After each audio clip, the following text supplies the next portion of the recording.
كاك الريش تندربينيه رسول الله أبوه صلى الله عليه وسلم جلي كرت وبياو تندربينيه رسول الله وأبوه صلى الله عليه وسلم إزارك إلى نيوي ساقي أبوه بەچەو عباتون ڕەوی نییە ژنەکانی رسول الله صلی الله عليه وسلم کچەکانی خێزانی سەحابە پێوەیان بووە کچی ئەوان پێوەی بوو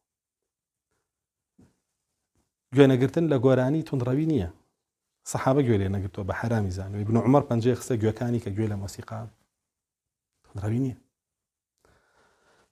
زۆر خوێندنەوەی قورئان و دیراسەکردنی شێتێ ناکات تونڕەوی نییە ئیمامی عوثمان هەموو شەوێ لە یەک ڕەکەعەتە هەموو قورئانی خوێندەوە رسول الله صلی الله عليه وسلم بەردەوام قورئانی خوێندەوە سەحابە بەردەوام قورئانیان خوێندەوە و خۆپاراستن لە تێکەڵاوی دەستنەدان لە ئافرەتی نامەحرەم و تەوخەنەکردن ئەمە تونڕەوی نییە ئەمە رسول الله صلی الله عليه وسلم فەرمێتی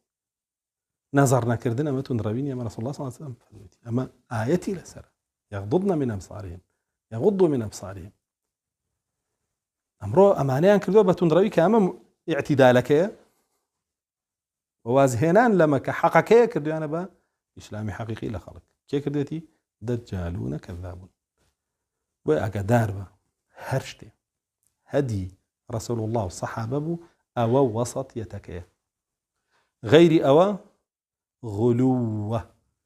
يا أهل الكتاب لا تغلوا في دينكم الله سبحانه وتعالى فرمي أي أواني كتابتان بيدراوة لا يهود ونصارى ولا إيه مش كتاب مان بيدراوة بو تانية غلوب كان لدينك تانا غلوب بهردو سرة نبشلي نبطندي باشا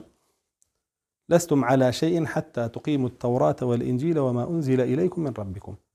لسر حقنين هتاوكو يهود ونصارى توراة وإنجيل كاربيانا كانوا ككارشيان بتوراة وإنجيل إيمان بيان بكيا برسول الله صلى الله عليه وسلم دواییش ئێمەش لەسەر حەق نین و لەسەر هیچ شتێنین لەسەر بەتاڵین و زیادەڕەوی و کورتڕەویمان کردووە هەتاوەکو ئەوەی لەلایەن ئەڵڵا و بۆمان دابەزاوە تەطبیقی نەکەین وما أنزل إليكم من ربكم و ئاگادار بن تێنەکەون بە قسەی هیچ گومڕایەک و سەر لێ شێواوێک کە ئیدعای کۆمەڵی بابەتەکە